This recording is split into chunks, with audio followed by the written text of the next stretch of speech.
Three major ways through which you should see life. The first thing I want to talk to you about tonight, very simple.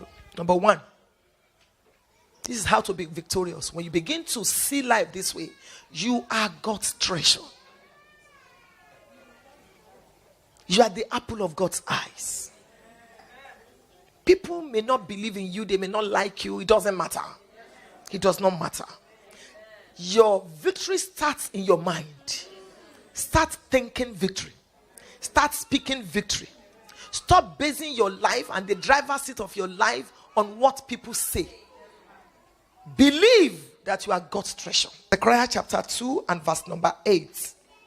Zechariah 2:8. For this is what the Lord God Almighty says. After he has honored me and has sent me against the nations that have plundered you. For whoever touches you touches the apple of his eyes. You are customized by God. You remember how you keep your gold when it gets lost?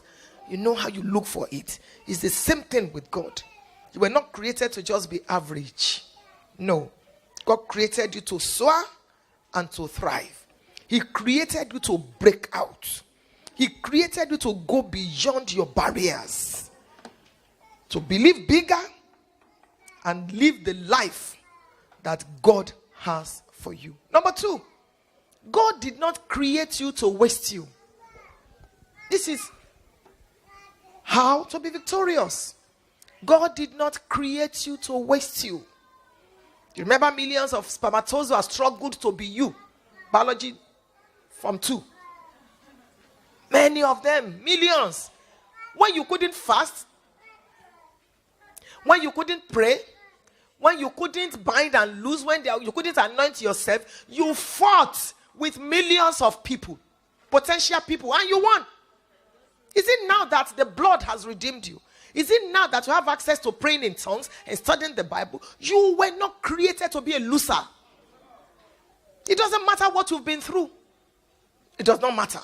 God did not create you to waste you. He has a purpose for you. Number 3. And you can put Jeremiah chapter 1 verse 5 there. Number 3. You are on assignment here on earth. If you're a single lady, please listen doubly to what I'm about to say. You are on assignment here. It is not marriage that completes a woman.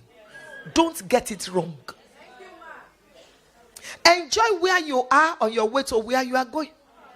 Don't wait till you are married before you start enjoying God and enjoying life. In those days, they will say, even if you can afford a car, don't buy it because no man will marry you. It is a lie now. The times have changed. And it's scriptural. Hebrews chapter 1 verse 1 tells us, God, who before used to now. Principles don't change, but methods change. These days, the men of these days, they are looking for car owners. The man wants to be sure that you will not be a liability. So if you have a car, it's an advantage. The man will take the car, drop you off at work, and drive it as if it is his own. So if you can afford a car, why not buy one? Who says? It is not every wife that a man can slap. When the man raises his hand and remembers who you are, he brings the hand and says, we should not be fighting in this house. We should not be fighting. Don't let us allow the devil in this house.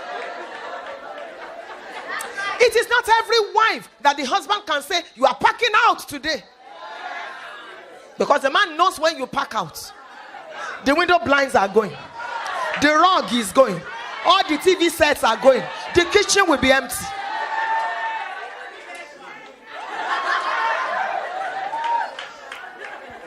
That is why